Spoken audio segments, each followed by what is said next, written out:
Abdou? Ah, vous êtes là? Oui, c'est au 3e, je viens vous chercher. J'arrive.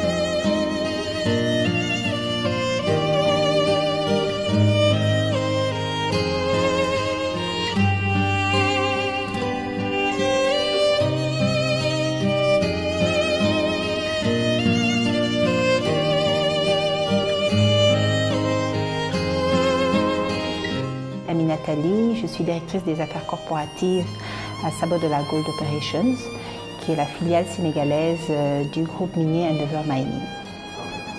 Bonjour Abdou, je vous souhaite la bienvenue au bureau d'Endeavour Mining Sénégal. Je suis Madame Faye Aminatali, je suis la directrice des affaires corporatives de Sabodala Gold Operations. Sabodala Gold Operations, c'est la filiale sénégalaise du groupe Endeavour Mining, qui est présent en Afrique de l'Ouest. Nous sommes le numéro 1 dans le milieu de l'industrie aurifère en Afrique de l'Ouest. Nous sommes présents au Sénégal avec donc notre mine de Sabodala. Nous sommes présents en Côte d'Ivoire et aussi au Burkina Faso. Mon cursus, écoutez, je pense qu'il est assez classique. J'ai fait l'école primaire à l'école franco-sénégalaise du Plateau. Ensuite, j'ai poursuivi à l'institution Sainte-Jeanne d'Arc et j'ai terminé au lycée Seydou Nourou Tall où j'ai obtenu mon bac C. À la suite de quoi j'ai été à l'UGB, à l'Université Gaston Berger. Donc je fais partie de la première promotion de SANAR. Donc je suis SANAR 1 et je le proclame fièrement partout où je suis parce que c'était vraiment une très très belle époque. C'était le début d'une aventure pour tout le monde, hein, que ce soit les étudiants que nous étions, que ce soit le personnel enseignant ou même le personnel administratif. Donc mes plus belles années, je pense que je les ai vécues là, à SANAR, donc, où j'étais inscrite en mathématiques appliquées et informatique. Donc j'ai fait 2 ans à SANAR. Et ensuite, je suis allée au Canada, où j'ai réorienté, on va dire, mes études. J'ai viré vers l'économie. Bien que j'avais une base scientifique donc en mathématiques et en informatique, ça m'a beaucoup aidé. Donc j'ai pu même me faire créditer, c'est le mot qu'on utilise au Canada, créditer certains cours parce que j'avais déjà eu des prérequis au Sénégal. Et au Canada, j'ai fait donc un bachelor en économie. Et ensuite, j'ai terminé par un master en business administration, donc un MBA à l'université d'Ottawa. Donc voilà, on est Endeavour Mining, on est au Sénégal. Mine de Sabodala, nous sommes aussi en Côte d'Ivoire avec notre mine d'Iti et aussi au Burkina Faso. Donc vous voyez, on est le top 10, premier producteur en Afrique de l'Ouest, 7 mines, plus de 6500 employés.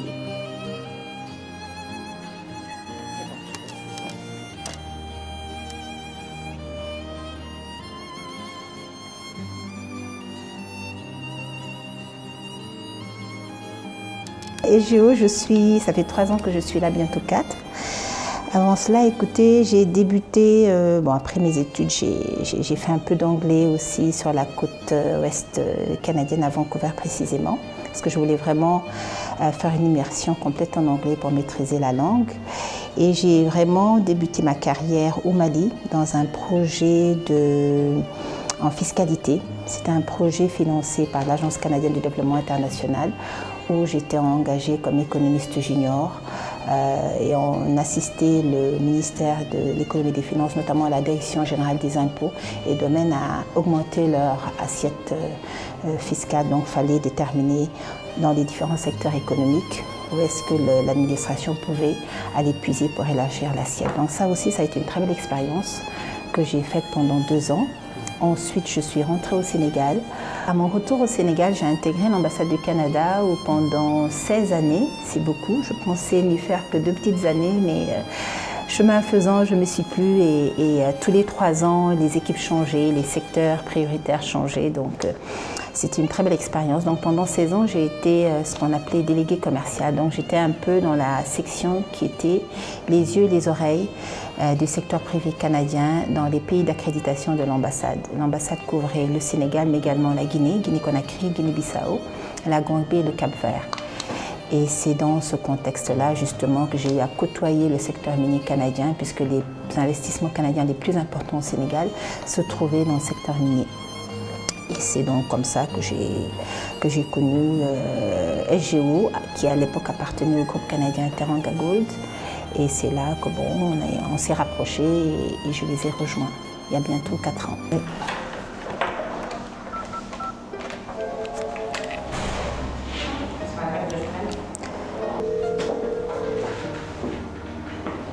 Oui, Quantum, dis-moi, tu as reçu mon email?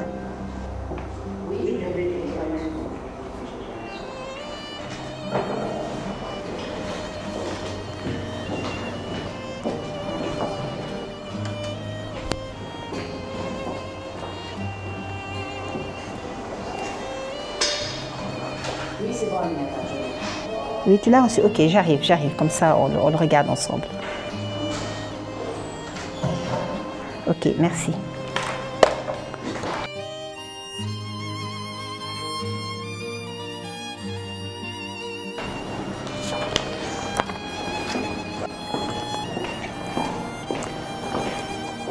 Quantum, donc voilà, c'était ce email-là.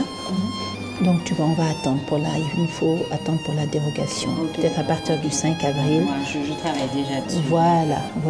Après, on va faire le point en préparant le courrier à la signature de Aziz. Ok. Donc, je garde ça? Ok, oui, je te laisse ça. J'ai surligné les parties. Ok. Merci.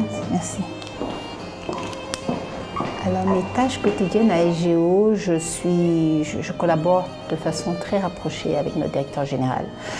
Je m'occupe des relations avec les administrations de notre pays, donc qui ont en charge la veille réglementaire, parce que vous savez, c'est une industrie où il y a beaucoup de règles, une réglementation à suivre, des textes à respecter, notamment avec le ministère de l'Environnement et du Développement durable, le ministère, notre tutelle, le ministère des Mines et de la Géologie, et même le ministère des Finances. Donc ce sont ces suivis-là que je fais régulièrement, m'assurer que nous sommes en conformité avec les textes, avec la réglementation. Je fais aussi beaucoup de représentations parce que comme vous le savez, nous avons notre direction générale à Dakar, mais nos équipes, surtout nos équipes techniques, sont sur le terrain dans la région de Kédougou à Sabodala. Et ces collègues-là ne sont pas toujours disponibles pour participer aux différents ateliers, séminaires, tables rondes qui sont organisés sur des sujets qui concernent notre activité, et je vais souvent les représenter. Donc j'ai aussi ce rôle transversal-là qui fait que je touche un peu à tout. Je connais un peu de tout, mais je ne suis finalement experte de rien. Mais j'arrive quand même avec la connaissance, avec les échanges que j'ai avec ces collègues-là sur le terrain, de pouvoir représenter valablement l'entreprise au cours de ces rencontres-là, et surtout de restituer cette information-là pour que nous puissions bien nous positionner par rapport aux défis que nous rencontrons tous les jours dans notre activité. Donc c'est essentiellement cela. Ensuite, j'ai parfois un rôle plus technique avec certains départements de notre entreprise, comme le département de l'environnement, puisque tout ce qui concerne un peu ce qu'on appelle nous le permitting, l'obtention de permis ou la conformité de nos activités par rapport à la réglementation environnementale, par exemple les études d'impact.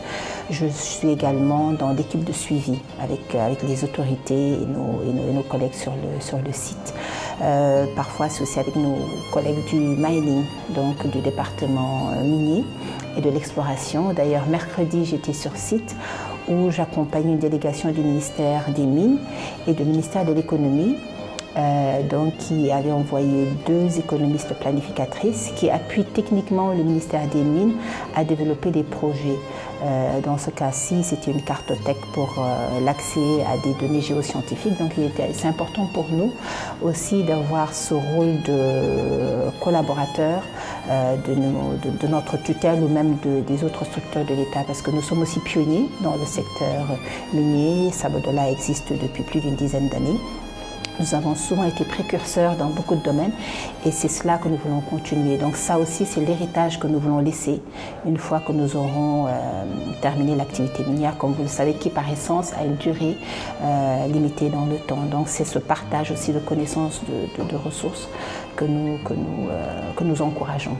Donc vous voyez, j'ai un peu ce rôle, j'ai plusieurs chapeaux et comme je l'ai dit, beaucoup de représentations aussi. Je représente l'entreprise au sein du bureau de la Chambre des mines. Je suis au conseil d'administration où je siège au nom de l'entreprise. Donc ça aussi, ça nous met au cœur des questions et des discussions qui ont trait à l'activité minière, aux défis de l'activité minière. Je suis membre aussi de Women in Mining, mais ça, je l'étais même avant d'intégrer Sabodala. Je l'étais dans mon ancienne vie parce que bon, voilà, j'y crois et que je suis une femme qui s'intéresse au secteur minier. Donc, pas mal de fonctions de représentation. Ça, c'est du quartz, on a du granit. On a du granit, tout ça, on a au niveau de nos régions. Ça aussi, c'est du quartz. Mais il n'y a pas d'or, hein? Il n'y a pas d'or, voilà. Oui, écoutez, vous devez parler sûrement de l'équilibre qu'on a entre la vie professionnelle et la vie personnelle, hein, la vie familiale, la vie privée.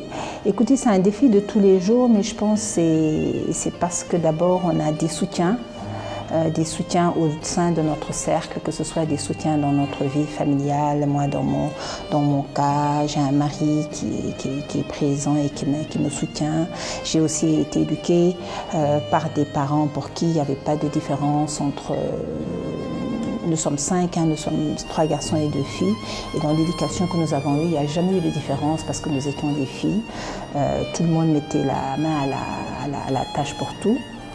Et donc nos parents nous ont toujours poussés, mon père nous a toujours poussés à être les meilleurs dans ce que nous faisions. Donc après, ça devient une attitude, je pense, naturelle. Et c'est important aussi, je pense, au sein de l'entreprise dans laquelle, ou en tout cas le milieu dans lequel on évolue professionnellement, d'avoir des piliers et des soutiens, des gens qui vous comprennent. Ici, je pense aussi que j'ai la chance d'avoir un superviseur, un patron qui est à l'écoute et qui comprend, qui peut comprendre parfois certaines absences, une flexibilité dans le travail. Et on l'a vécu hein, durant la Covid. Nous étions en télétravail, nous avons été performants, ça ne nous a pas empêché, bien au contraire, d'atteindre nos objectifs. Et je pense que ça, c'est le plus aussi que Covid, c'est un plus en tout cas que Covid a apporté, même s'il y a eu beaucoup de dégâts, mais c'est un plus que Covid a apporté. Mais je pense que c'est ça, c'est cet équilibre, cette recherche d'équilibre. Et pouvoir aussi, quand c'est possible, de faire la part des choses. Quand on quitte le travail, essayer de laisser le travail au bureau, ce qui n'est pas facile parce qu'aujourd'hui, avec les outils qu'on a, on a nos emails dans nos téléphones, vous regardez, vous êtes en famille, vous dînez, il y a un signal qui sonne, qui indique qu'il y a un mail qui vient d'entrer. Donc c'est à vous d'avoir cette discipline-là, de faire cet effort-là et d'avoir cette rupture-là. Bien que le fil quand même doit être maintenu parce que vous ne pouvez pas complètement vous déconnecter de votre vie professionnelle ni de votre vie personnelle, même quand vous êtes au travail. Nous les femmes, alors on appelle à la maison, on donne des instructions à la ménagère, à la cuisinière, parfois c'est l'école qui vous appelle, parfois c'est les enfants. Quand ils sont à la maison, qui vous appellent « Ah maman, je suis là en rentrant, arrête-toi à la librairie, j'ai besoin d'un stylo, j'ai besoin d'un cahier ». Donc, je pense que c'est une aptitude naturelle, hein. Même nos grands-mamans, nos arrière-grand-mères, quand on est femme, on est multitasking, comme on dit, hein. On a plusieurs baguettes et on essaie de faire au mieux. Mais je pense que vraiment le plus important, c'est savoir ce qu'on veut et être sérieuse dans ce qu'on fait. Je pense que le sérieux, ça paye toujours. Et surtout avoir des piliers, des appuis, aussi bien dans sa vie personnelle, privée, familiale, que dans sa vie professionnelle. Alors il y a une anecdote que j'aime bien raconter pour justement illustrer le fait qu'il faut qu'il y ait, je pense, plus on aura de femmes dans les organisations, plus certaines considérations qui sont propres à notre vie justement de femme et de mère seront seront prises en compte si on veut.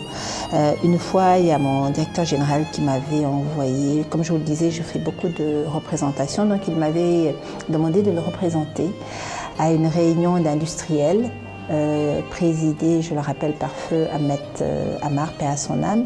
Et c'était au niveau des Grands Moulins de Dakar, donc dans la zone portuaire. Cette réunion devait, je pense, se tenir vers 17 h. En tout cas, elle n'a pas commencé avant 18 h. Alors déjà, la zone portuaire, s'y rendre, c'est pas facile.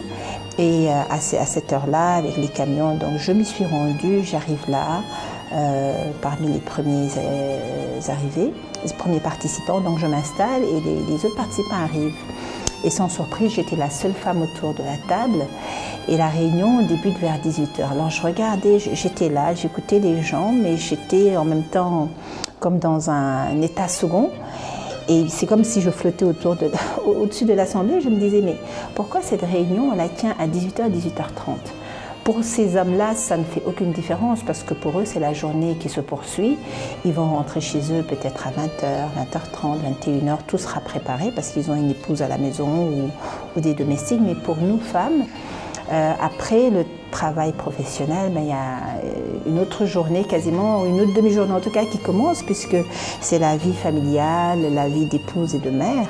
Et quand on est à ce genre d'assemblée à ces heures-là, même si on est présente physiquement, on n'est pas émotionnellement, du moins pas à 100%. Et parce qu'on n'est pas présente à 100% émotionnellement, notre participation reste mitigée ou moyenne. Et ça ne fait que renforcer cette notion chez les hommes que finalement les femmes, ça ne sert à rien de les mettre dans certains cercles parce qu'elles n'assurent pas. Elles n'assurent pas parce qu'elles n'ont pas le potentiel, non. Elles n'assurent pas tout simplement parce qu'elles ne sont pas là à 100%, parce que l'heure à laquelle la réunion a été tenue, ces femmes-là, elles pensent à autre chose dans la tête. Donc si nous étions 4 ou 5 femmes, quand il s'était agi de fixer la date de réunion, peut-être que ces 4 ou 5 femmes auraient demandé que cette réunion-là se fasse à 15 h ou à 16 h. Et à 17-18 h, on aurait terminé et chacun aurait vaqué à ses occupations. Donc, je pense que ce genre de...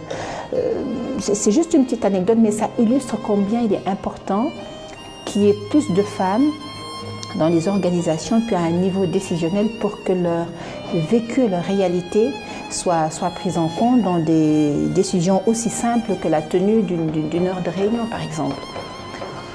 Alors les femmes dans le secteur extractif, c'est encore plus délicat parce que souvent, nous qui sommes dans les bureaux au niveau des capitales, nous sommes juste une infime partie, hein. On représente très peu par rapport à l'ensemble du personnel. Donc l'essentiel du personnel se trouve sur des sites miniers. Nous, dans notre cas, c'est à Kédougou, c'est à Sabodola, c'est très loin de Dakar, c'est un endroit isolé. C'est un site industriel où il n'y a pas de vie de famille, parce qu'il y a certains sites où on peut avoir une vie de famille. Donc les femmes qui choisissent de travailler dans notre mine font un choix aussi par rapport à leur vie personnelle, leur vie familiale. Elles se retrouvent à travailler 4 semaines d'affilée avant d'avoir 2 semaines de break ou de congé pour retourner chez elles. Donc ça, évidemment, c'est un défi pour elles. Il faut que, comme je l'ai dit dans mon cas, avoir une famille qui vous soutient et qui vous comprend, mais aussi, je pense, avoir un employeur qui comprend et qui soutient. Et on espère, avec le développement technologique, il y a certains travaux qui peuvent être faits à distance parce que l'industrie minière, contrairement à ce que l'on peut penser, ce ne sont pas juste des techniciens ou des ingénieurs, c'est aussi, il y a des tâches administratives, il y a des tâches financières, comptabilité, même l'approvisionnement. Il y a des tâches qui peuvent être effectuées à partir de Dakar. Donc il faut aussi que nous, comme entreprise, que nous pensions peut-être à délocaliser certaines fonctions et essayer de les fixer au niveau des centres urbains, en tout cas là où les gens ont leur famille, pour leur permettre d'avoir justement cet équilibre-là. Mais ce que je voudrais dire à mes sœurs du secteur, c'est voilà, de sortir de leur zone de... Bon, je pense que déjà une femme qui est dans le secteur minier, c'est une femme en général qui sort de sa zone de confort parce que c'est un secteur qui est considéré comme masculin conservateur et c'est la réalité aussi. On n'est pas beaucoup de femmes, mais il faut surtout, comme je l'ai dit tout à l'heure, être très professionnel, être très sérieux. C'est ce que je dis toujours aux femmes. Quand on est une femme dans un secteur donné. Vous savez, la limite entre le respect que les gens doivent vous donner et le professionnalisme et un peu parfois c'est une camaraderie qui peut même parfois être douteuse. Voilà, la limite est très fine, donc c'est très important pour une femme aussi de connaître ces limites-là et d'être très professionnelle dans ce qu'elle fait. Et quand elle l'est, les choses vont suivre, quoi. Et c'est important aussi qu'elles aient des mentors, qu'elles aient des mentors, femmes ou hommes, hein, c'est selon, mais qu'elles aient des mentors dans le secteur ou même dans des secteurs connexes et même être actives peut-être dans d'autres organisations professionnelles où elles vont rencontrer des modèles de femmes qui leur donneront envie de s'élever. Je pense que ça c'est très important et ne pas juste rester dans sa zone de confort. Et je pense que plus nous serons nombreuses et pas juste dans le secteur, plus les causes qui sont les nôtres seront entendues. Mais je ne pense pas que, et je ne suis pas féministe loin de là, mais moi je pense à une collaboration, en tout cas une camaraderie entre les hommes et les femmes. On marche côte à côte vers l'essentiel et vers un meilleur monde pour nous et pour nous tous. Juste un mot c'est court, c'est difficile de résumer en un mot, mais sérieusement, je pense que ce qu'il faudrait faire, c'est faire en sorte que la femme, que leur place ne soit pas juste cosmétique, parce que souvent il y a des nominations de femmes à des niveaux très élevés, que ce soit dans les conseils d'administration ou même au niveau des organisations. Et on se rend compte que ce sont des nominations cosmétiques parce que c'est nice to have, comme on dit, parce que c'est la saveur du mois, c'est à la mode. Donc on nomme ces femmes-là sans leur donner tous les moyens et les leviers nécessaires pour qu'elles fassent leur travail. Je pense qu'il faut que nous refusions cela si on nous confie une mission, en tout cas si on nous met à un certain poste, qu'on nous donne vraiment les moyens de réussir ces missions-là. Qu'on ne demande pas une discrimination forcément spéciale ou positive, hein, mais qu'on nous donne juste les moyens, parce que malheureusement, quand on est femme, souvent on doit travailler beaucoup plus que les hommes. Donc c'est vraiment ça, avoir une véritable présence et non pas juste cosmétique. Merci beaucoup. Merci. À bientôt. Merci.